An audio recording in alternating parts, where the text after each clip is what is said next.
अस्सलामु अलैकुम वरहमतुल्लाहि वबरकातुहू। आज हम लोग पढ़ेंगे हमारे तीसरे नबी जिनका लक़ब अबुल बशर सानी या आदम सानी है, यानी हज़रत नूह अलैहिस्सलाम का पूरा वाक़या। तो चलिए वीडियो को शुरू करते हैं। बिस्मिल्लाहिर्रहमानिर्रहीम। हज़रत नूह अलैहिस्सलाम का नसब।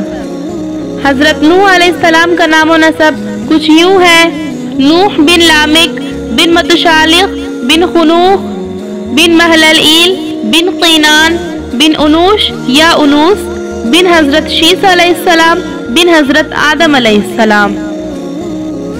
हज़रत नूह अलैहिस्सलाम की पैदाइश। इब्न जरीर वगैरह के कौल के मुताबिक हज़रत नूह अलैहिस्सलाम की पैदाइश हज़रत आदम अलैहिस्सलाम की वफ़ात से 126 बरस बाद हुई। अहले किताब की तारीख के मुताबिक हज़रत नूह अलैहिस्सलाम की पैदाइश और हज़रत आदम अलैहिस्सलाम की वफ़ात के दरमियान 146 बरस का फासला है। बेसत के वक्त हज़रत नूह अलैहिस्सलाम की उम्र के सिलसिले में उलमा का इख्तिलाफ है। बास के नज़दीक 50 साल है, बास के नज़दीक 350 साल है और बास के नज़दीक 480 साल है। हज़रत इब्न अब्बास रज़ियल्लाहु अन्हु फरमाते हैं कि अल्लाह ताला ने हज़रत नूह अलैहिस्सलाम और आपकी कौम के हालात और कुफ्र करने वालों पर तूफान की सूरत में अजाब नाजिल करने का जिक्र किया है, और फिर नूह अलैहिस्सलाम और कश्ती वालों को अल्लाह ने निजात कैसे दी।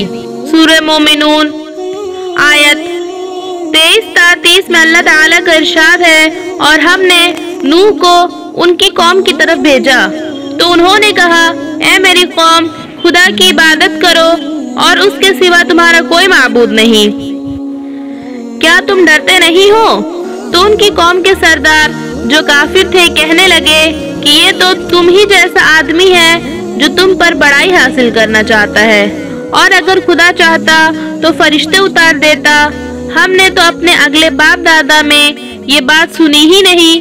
इस आदमी को तो दीवानगी का आर्जा है, तो उसके बारे में कुछ मुद्दत इंतजार करो। नूह अलैहिस्सलाम ने कहा कि ऐ रब, उन्होंने मुझे झुठलाया है, तू मेरी मदद कर। फिर हमने उसकी तरफ वही भेजी कि हमारे सामने और हमारे हुक्म से कश्ती बनाओ। फिर जब हमारा हुक्म आ पहुँचे और तनव्वुर यानी पानी से भरकर जोश मारने लगे, तो सब किस्म के हैवानात में से जोड़ा जोड़ा यानी नर और मादा दो दो कश्ती में बैठा लो, और अपने घर वालों के सिवा उनके जिनकी निस्बत उनमें से हलाक होने का हुक्म पहले सादिर हो चुका है, और जालिमों के बारे में हमसे कुछ ना कहना, वो जरूर डुबो दिए जाएंगे। और जब तुम और तुम्हारे साथी कश्ती में बैठ जाओ तो खुदा का शुक्र अदा करना और कहना कि सब तारीफ खुदा की है जिसने हमको जालिमों से निजात बख्शी, और ये भी दुआ करना कि ऐ रब, हमको मुबारक जगह उतार और तू सबसे बेहतर उतारने वाला है। बेशक इस किस्से में निशानियां हैं और हमें तो आजमाइश करनी थी। सूरह यूनुस आयत 71-73 में अल्लाह ताला का इरशाद है, और उनको नूह अलैहिस्सलाम का किस्सा पढ़कर सुना दो जब उन्होंने अपनी कौम से कहा, ऐ मेरी कौम, अगर तुम में रहना और खुदा की आयतों से नसीहत करना नागवार हो तो मैं तो खुदा पर भरोसा रखता हूँ। तुम अपने साथियों से मिलकर एक काम जो मेरे बारे में तुम करना चाहो मुकर्रर कर लो, और वो तुम्हारी तमाम जमात को मालूम हो जाएगा और किसी से पोशीदा ना रहेगा। फिर वो काम मेरे हक में कर गुजरो और मुझे मोहलत ना दो, और अगर तुमने मुंह फेर लिया तो तुम जानते हो कि मैंने तुमसे कोई मुआवजा नहीं मांगा।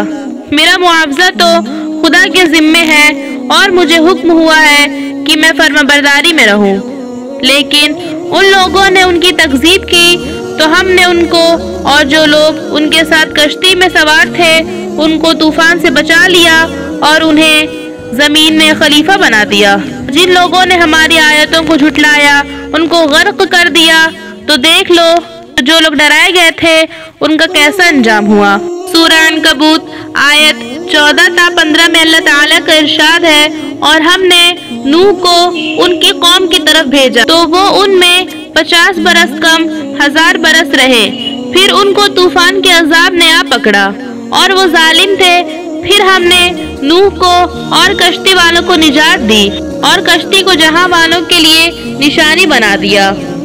سورہ قمر آیت 9 تا 15 میں اللہ تعالیٰ کا ارشاد ہے، ان سے پہلے نوح علیہ السلام کی قوم نے بھی تکذیب کی تھی تو انہوں نے ہمارے بندے کو جھٹلایا اور کہا کہ یہ دیوانہ ہے اور انہیں ڈانٹا بھی۔ تو انہوں نے اپنے پروردگار سے دعا کی کہ اے میرے رب، میں کمزور ہوں، تو ان سے بدلہ لے۔ بس ہم نے موسلادھار بارش سے آسمان کے دہانے کھول دیے اور زمین میں چشمے جاری کر دیے، تو پانی ایک کام کے لیے جو مقدر ہو چکا تھا جمع ہو گیا۔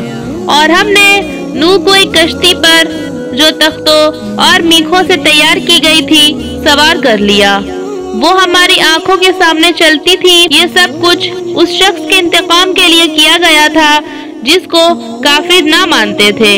ہم نے ان کو عبرت بنا کر چھوڑ دیا۔ تو کوئی ہے سوچنے سمجھنے والا؟ سو دیکھ لو کہ میرا عذاب اور ڈرانا کیسا ہے۔ بت پرستی کا آغاز۔ حضرت نوح علیہ السلام اور ان کی قوم کے حالات و واقعات قرآن مجید اور احادیث نبویہ اور سلف صالحین کے اقوال و آثار سے ماخوذ ہیں۔ حضرت ابن عباس رضی اللہ عنہ کے حوالے سے آتا ہے کہ حضرت آدم علیہ السلام اور نوح علیہ السلام کے درمیان 10 قرن تھے اور وہ سب کے سب اسلام پر تھے، اور یہ روایت بخاری میں ہے۔ قرن سے مراد ایک زمانہ کے لوگ ہیں یا اسے مدت اور زمانہ مراد ہے۔ ان اچھے اور نیک زمانے کے لوگوں اور قوموں کے بعد ایسے حالات و واقعات ظاہر ہوئے جس کا نتیجہ شرک اور بت پرستی نکلا۔ شرک اور بت پرستی کا سبب اور ابتدا حضرت ابن عباس رضی اللہ عنہ کی تشریح میں اس طرح ہے۔ وہ فرماتے ہیں کہ یہ نوح علیہ السلام کی قوم کے نیک لوگوں کے نام ہیں۔ جب یہ لوگ دنیا سے رخصت ہوئے تو شیطان نے ان کی قوم کے دل میں یہ بات ڈالی کہ جن جگہوں میں وہ بیٹھا کرتے تھے وہاں ان کے مجسمے بنا کر رکھ لو اور انہی کا نام رکھ لو۔ انہوں نے ایسا ہی کیا اور ان کی عبادت و پوجا نہیں کی تھی۔ جب یہ مجسمے بنانے والے ہلاک ہو گئے اور علم اٹھ گیا تو ان کے بتوں اور مجسموں کی پوجا شروع ہو گئی۔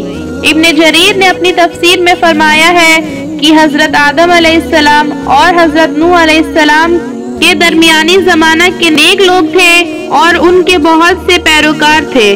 جب یہ لوگ فوت ہو گئے تو ان کی اتباع کرنے والوں نے سوچا کہ اگر ہم ان بزرگوں کی تصویر بنا کر اپنے پاس رکھ لیں تو اس سے ہمارا عبادت کو شوق زیادہ ہو جائے گا، کیونکہ اس سے ان کی یاد ہمارے ذہنوں میں تازہ رہے گی۔ تو یہ سوچ کر انہوں نے نیک لوگوں کی تصویریں بنا لی۔ پھر جب یہ لوگ فوت ہو گئے تو ان کے بعد آنے والے لوگوں کے پاس ابلیس آیا اور کہنے لگا کہ تم سے پہلے لوگ ان کی عبادت کیا کرتے تھے اور اسی وجہ سے ان پر بارش برستی رہتی تھی۔ تو ابلیس کے کہنے پر ان کے بعد والے لوگوں نے ان کی عبادت کرنا شروع کر دیا۔ حضرت نوح علیہ السلام کی کشتی کس درخت سے بنی اور کتنا عرصہ لگا؟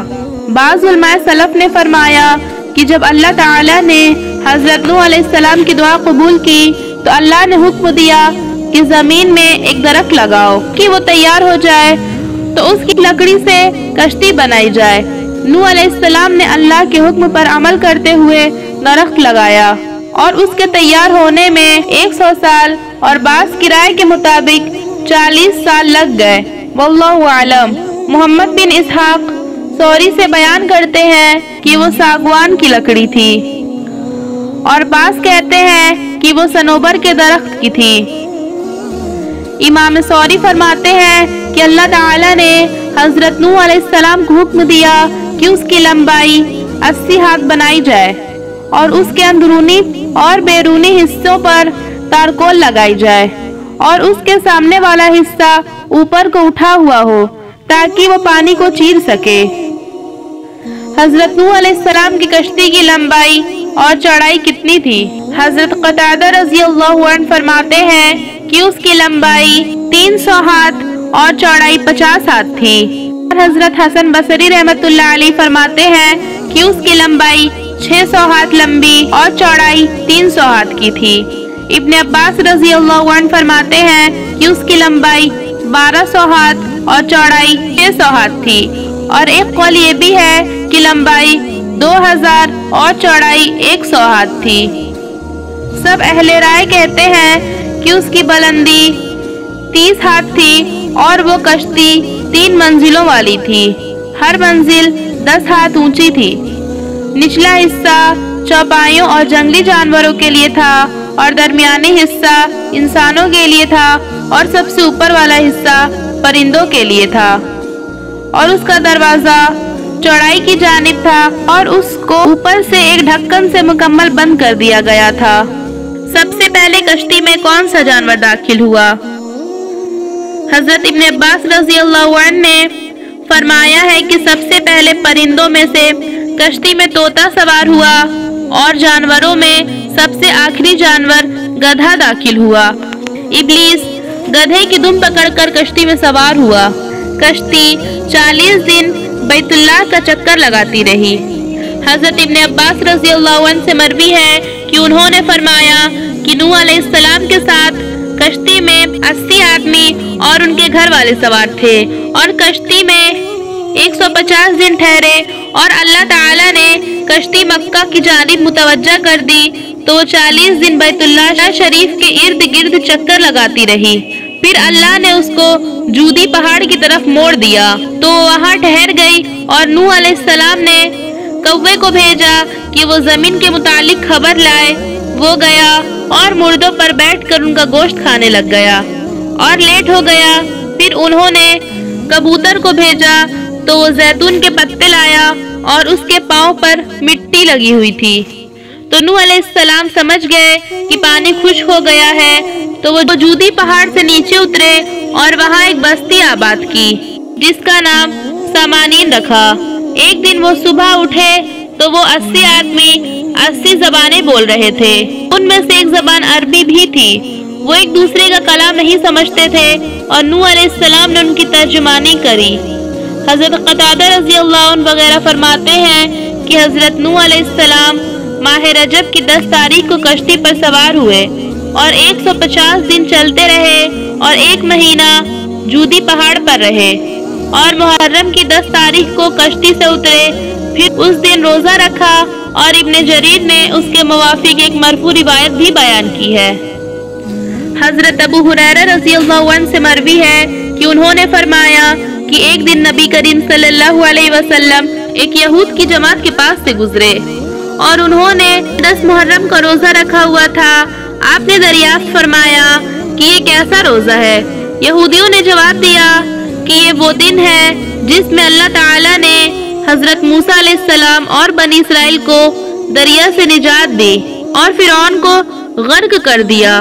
और यही वो दिन है कि जिसमें नूह अलैहिस्सलाम की कश्ती जूदी पहाड़ पर ठहरी। इसलिए हजरत नूह अलैहिस्सलाम और हजरत मूसा अलैहिस्सलाम ने शुक्राने के तौर पर रोजा रखा। तो नबी करीम सल्लल्लाहु अलैहि वसल्लम ने फरमाया कि मैं तुमसे मूसा का ज्यादा करीबी हूँ और उस दिन के रोजे का ज्यादा हकदार हूँ। और आपने अपने साथियों को कहा कि जिस शख्स ने बगैर खाए पिए सुबह की है वो अपना रोजा मुकम्मल करे। बुखारी में इस रिवायत का एक और सनद से शाहिद भी है और इसमें नूह अलैहिस्सलाम का जिक्र गरीब है। कश्ती में सवार लोगों की तादाद कितनी थी? इसमें भी मुफस्सिरीन और मुअख्खिरीन का इख्तिलाफ है। हजरत इब्न अब्बास रज़ियल्लाहु अन्हु का कौल है कि औरतों समेत 80 अफराद थे। हजरत काब फरमाते हैं 72 अफराद थे। बास कहते हैं 10 अफराद थे। नूह अलैहिस्सलाम की बीवी जो आपके तमाम बेटों यानी हाम, साम, याम और याफिस इन सब की माँ थी और उनमें याम तूफान में गर्क हो गया और अहले किताब इसको कनान भी कहते हैं और आबिरा तूफान से पहले ही मौत हो गई थी। और एक कौल ये भी है कि वो भी डूबने वालों में शामिल थी।